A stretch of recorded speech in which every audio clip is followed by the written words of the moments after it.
മക്കയിൽ എല്ലാ നിലക്കും അക്രമങ്ങൾ കൂടുകയും ഒരു രൂപത്തിലും സമാധാനമില്ലാതാവുകയും ചെയ്ത സമയത്ത് ഹബീബായ തങ്ങളെ അല്ലാഹു നേരിട്ട് തന്നെ അവിടുത്തെ പരിശുദ്ധമായ ജസദു ഷരീഫോട് കൂടി അല്ലാഹുവിന്റെ തിരുഹദറത്തിലേക്ക് വിളിക്കുകയും ഹബീബായ തങ്ങൾക്ക് എല്ലാം നൽകുകയും ചെയ്ത വലിയ സംഭവമാണ് ഇസ്രാ മിഅ്റാജിലൂടെ നമ്മൾ കാണുന്നത്. അതായത്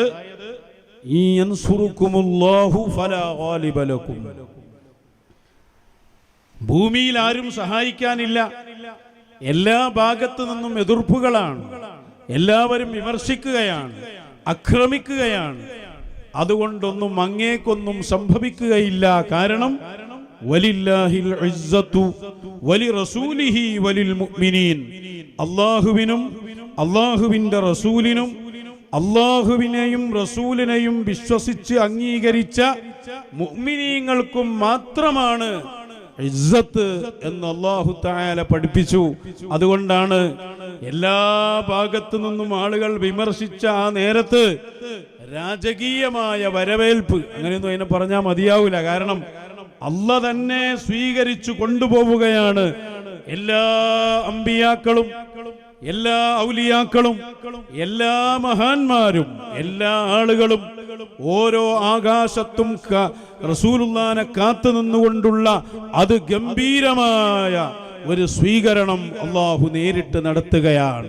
ഹബീബായ തങ്ങൾ പറയുന്നുണ്ടല്ലോ, ജിബ്രീൽ അലൈഹിസ്സലാം ഖാദിമായി, മീകായിൽ അലൈഹിസ്സലാം ഖാദിമായി ബൈത്തുൽ മുഖദ്ദസിലേക്ക്, എവിടെ നിന്ന്? മസ്ജിദുൽ ഹറാമിൽ നിന്ന്. ഉമ്മുഹാനി എന്ന ഹബീബായ സ്വല്ലല്ലാഹു അലൈഹി വസല്ലമ തങ്ങളുടെ അമ്മായിയുടെ വീട്ടിൽ, അവിടെയായിരുന്നു അന്ന് രാത്രി ഹബീബായ തങ്ങൾ ഉണ്ടായിരുന്നത് സ്വല്ലല്ലാഹു അലൈഹി വസല്ലം. അവിടെ നിന്ന് മസ്ജിദുൽ ഹറാമിലേക്ക്, മസ്ജിദുൽ ഹറാമിൽ നിന്ന് ബുറാഖ് എന്ന പ്രത്യേക വാഹനത്തിൽ ബൈത്തുൽ മുഖദ്ദസിലേക്ക്, മസ്ജിദുൽ അഖ്സയിലേക്ക്. അവിടെ ചെന്ന് നോക്കുമ്പോഴുള്ള അവസ്ഥ ഹദീസിൽ കാണാം. 7 സ്വഫ് അവിടെ ഫുള്ളായി നിരന്ന് നിൽക്കുകയാണ്. ആദ്യത്തെ 3 സ്വഫിൽ പ്രധാനികളായ മുർസലീങ്ങളാണ്, ഔലിയാക്കളുടെ നേതാക്കന്മാരാണ്. അതിന്റെ പിന്നിൽ അമ്പിയാക്കന്മാരാണ്. എല്ലാ നബിമാരും അവിടെ സമ്മേളിച്ചിട്ടുണ്ട്. ജിബ്രീൽ അലൈഹിസ്സലാം ബാങ്ക് കൊടുക്കുന്നു. ഹബീബായ സ്വല്ലല്ലാഹു അലൈഹി വസല്ലം ഇമാമായി നിസ്കരിക്കുന്നു. പിന്നെ അങ്ങോട്ട് ബുറാഖുല്ല, നേരെ ആകാശലോകത്തേക്കുള്ള യാത്ര. വലിയ വലിയ ഹദീസിന്റെ കിതാബുകളിൽ മുഴുവനും, സഹീഹുൽ ബുഖാരി അടക്കം എല്ലാ ഹദീസിന്റെ കിതാബിലും ഈ ചരിത്രങ്ങളൊക്കെ വ്യക്തമായി പറഞ്ഞിട്ടുണ്ട്. 1-ാം ആകാശത്തെത്തിയപ്പോ ഞാൻ കണ്ടു ആരെ?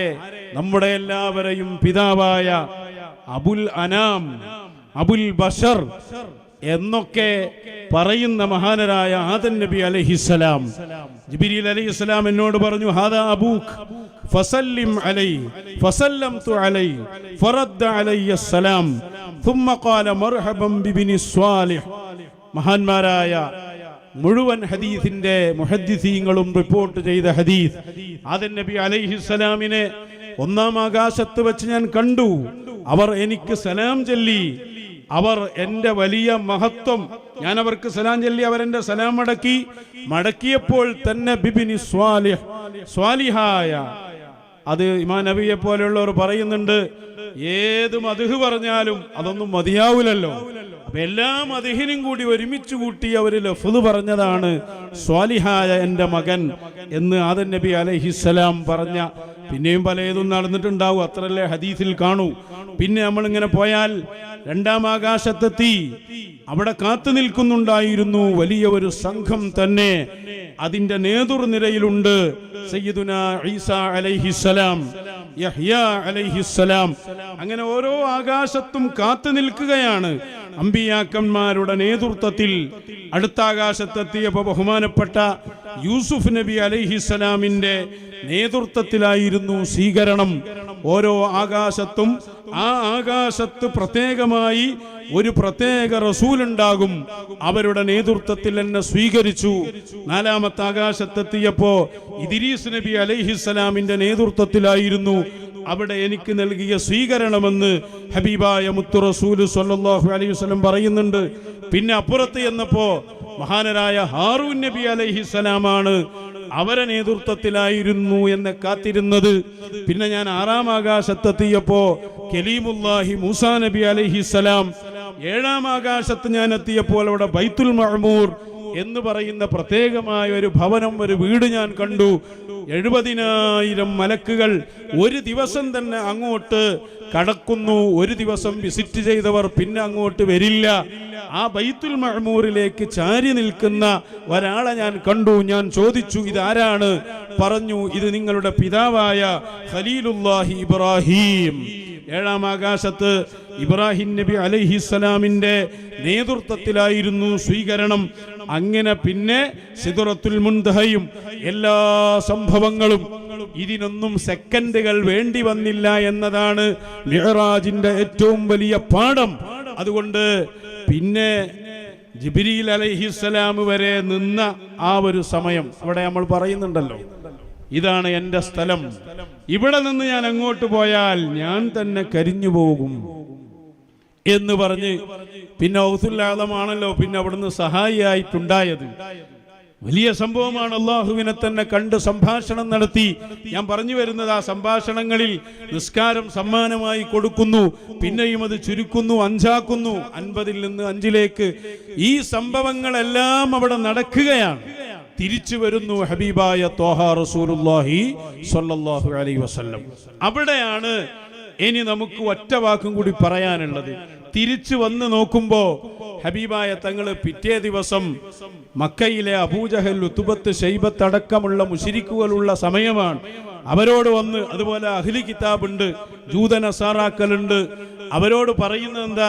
ഞാൻ ഇന്നലെ ബൈത്തുൽ മുഖദ്ദസിൽ ചെന്നു, 7 ആകാശങ്ങളിലും അതിനും അപ്പുറത്ത് സിദ്റത്തുൽ മുൻതഹയിലും എന്നല്ല അള്ളയോട് തന്നെ ഞാൻ സംഭാഷണം നടത്തി.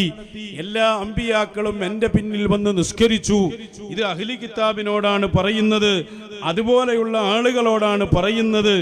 അള്ളാഹ് ആ സംഭവത്തെ കുറിച്ച് പറയുന്നുണ്ട്, വമാ ജഅൽന റുഅയല്ലതി അറൈനാക ഇല്ലാ ഫിത്നതൻ ലിന്നാസ്. ഈ സംഭവം, അങ്ങേക്ക് നമ്മൾ കാണിച്ചു തന്ന ഈ സംഭവം, ഇത് ആളുകൾക്കൊരു പരീക്ഷണമായിട്ട് സംഭവിച്ചതാണ്. ഇവിടെ 2 വഴി തെളിയുകയാണ്. ഇമാം റാസി തന്നെ അവിടെ രേഖപ്പെടുത്തുന്നത് കാണാം, വഇന്നമാ കാന ഫിത്നതൻ ലിന്നാസ്. ഇതെങ്ങനെ ഒരു പരീക്ഷണമായി മാറിയത്?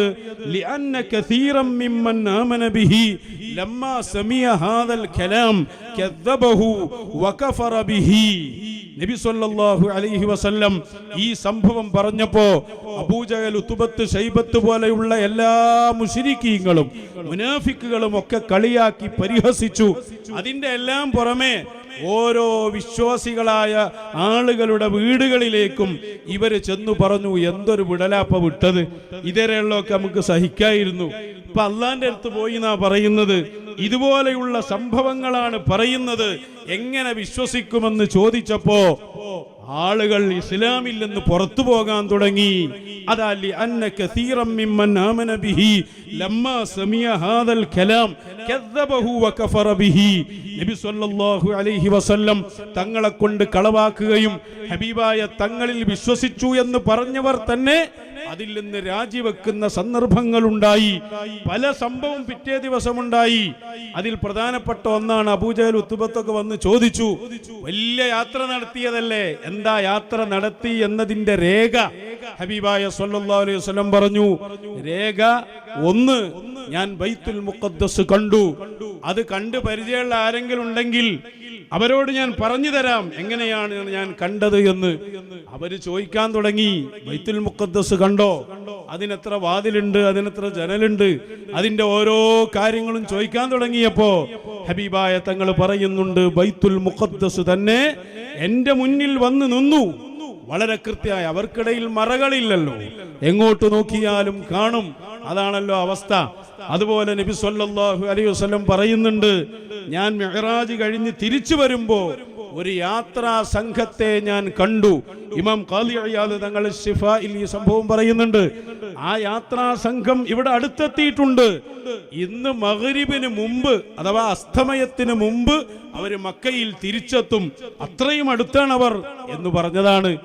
പക്ഷേ മക്കയിലുള്ള ആളുകളൊക്കെ കാത്തിരുന്നു മഗ്രിബാകാൻ. ഓലെ ലക്ഷ്യം എന്താ? സൂര്യാസ്തമനം നടക്കണം, ഈ ആള് വരും ചെയ്യരുത്, എന്നിട്ട് വേണം ആഘോഷിക്കാൻ. മക്കയിൽ വലിയ ഒരുക്കങ്ങൾ ഉണ്ടായി, സൂര്യൻ അസ്തമിക്കാനായി. ഹദീസിൽ കാണാം, സ്വഹാബികളിൽ നിന്നുള്ള ചിലര് തന്നെ വന്ന് ചോദിക്കുന്നുണ്ട്, നബിയെ പറഞ്ഞല്ലോ നമ്മള് സൂര്യൻ അസ്തമിക്കുന്നതിന് മുമ്പ് ഇവിടെ എത്തുന്നത് കാണുന്നില്ല, എന്താകും? അങ്ങനെ ബേജാറ് നമ്മക്കാണല്ലോ ഉണ്ടാകുക. ഹബീബായ സല്ലല്ലാഹു അലൈഹി വസല്ലം അന്ന് സൂര്യനോട് കൽപ്പിച്ചു എന്ന് ഖാദി ഇയാദ് തങ്ങൾ പറയുന്നുണ്ട്. സൂര്യനിലേക്ക് ഇഷാറത്താക്കിയിട്ട് അവിടെ നിന്നോളൂ, ഈ സംഘം എത്തിയിട്ട് അസ്തമിച്ചാൽ മതി എന്ന് സൂര്യനെയും നിയന്ത്രിച്ചു കൊണ്ടിരിക്കുന്ന ഹബീബായ മുഹമ്മദുർ റസൂലുള്ളാഹി സല്ലല്ലാഹു അലൈഹി വസല്ലം തങ്ങൾ പറയുകയാണ്. അങ്ങനെ സൂര്യൻ അവിടെ നിന്നുകൊടുത്തു എന്നാണ്. അവര് വന്നതിന് ശേഷമാണ് അന്ന് അസ്തമിച്ചത്. പല മുഅ്ജിസത്തുകളും കറാമത്തുകളും അത്ഭുതങ്ങളും നീണ്ടു നിൽക്കുന്ന ആ മഹത്തായ സംഭവത്തിൽ പലരും മുശ്രിക്കീങ്ങളായി കാഫിരീങ്ങളായി തിരിച്ചു പോകുന്നത് കണ്ടതിന്റെ ആവേശത്തിലാണ് അബൂജഹലും ഉത്ബത്തും സിദ്ദീഖ് തങ്ങളുടെ വീട്ടിലെത്തിയത്. അന്ന് സിദ്ദീഖ് എന്ന പേര് കിട്ടിയിട്ടില്ല, അബൂബക്കറാണ്. അവരോട് പറയുകയാണ്, വിവരമറിഞ്ഞില്ലേ നിങ്ങൾ? നിന്റെ നേതാവായി പറയുന്ന ആളുണ്ടല്ലോ, സാധാരണ പലതും പറയാറുണ്ട്, അതുപോലെയല്ല ഇത്. ബൈത്തുൽ മുഖദ്ദസിൽ ചെന്നു എന്ന് പറയുന്നു, 7 ആകാശങ്ങളിൽ ചെന്നു എന്ന് പറയുന്നു. ഇതൊക്കെ നീ വിശ്വസിക്കുമോ? മഹാനരായ അബൂബക്കർ സിദ്ദീഖ് തങ്ങൾ ചോദിച്ച ഒരു ചോദ്യം, അതെന്റെ നേതാവ് പറഞ്ഞിട്ടുണ്ടോ എന്നാണ്. എന്റെ നേതാവ് പറഞ്ഞിട്ടുണ്ടോ എന്നാണ്. പറഞ്ഞിട്ടുണ്ട് എങ്കിൽ പറയൂ. ഓരോ വർത്തമാനങ്ങൾ പറയുമ്പോഴും ആമൻതു ബിഹി വസദ്ദഖ്തു ബിഹി, ഞാൻ വിശ്വസിച്ചു, ഞാൻ വാസ്തവമാക്കി, എനിക്കതിൽ സംശയമില്ല. മഹാനരായ സയ്യിദുനാ അബൂബക്കറിന് സിദ്ദീഖ് ഉടനെ ഓടി ഇലാ ഹദറത്തി റസൂലില്ലാഹ്, അത് ഹബീബിൽ നിന്ന് കേൾക്കണം, അതിനു വേണ്ടിയാണ് ഓടിയത്. സിദ്ദീഖ് തങ്ങൾ വന്നപ്പോ ഹബീബായ തങ്ങൾ ഇത് സംസാരിച്ചു കൊണ്ടിരിക്കുകയാണ്. ഓരോ കലാമുകൾ ഹദീസുകൾ കേൾക്കുമ്പോഴും നെഞ്ചത്ത് കൈവച്ച് ആമൻതു ബിഹി, അവിടെ എന്തു പറഞ്ഞാലും എല്ലാ സാഹചര്യങ്ങളും എതിരാണ്.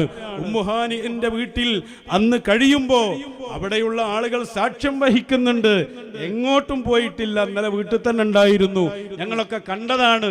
എല്ലാ സാഹചര്യങ്ങളും എതിരാകുമ്പോഴും പറയുന്നതാരാണ്? അത് മുഹമ്മദുർ റസൂലുള്ളാഹി നബി സല്ലല്ലാഹു അലൈഹി വസല്ലം തങ്ങളാണെന്ന് കണ്ടപ്പോ അത് കൃത്യമായി വളരെ ശക്തമായി അംഗീകരിക്കുകയും പ്രഖ്യാപിക്കുകയും അന്നാണ് അബൂബക്കറിന് സിദ്ദീഖ് എന്നാർക്ക് പേര് കിട്ടിയത്? സയ്യിദുനാ അബൂബക്കറിന് സിദ്ദീഖ് റളിയല്ലാഹു അൻഹു. ഇവിടെ 2 വഴിയാണ് നമ്മുടെ മുമ്പിലുള്ളത്. ഒന്ന് അബൂജഹലിന്റെ വഴിയാണ്, അത് നിഷേധത്തിന്റെ വഴിയാണ്.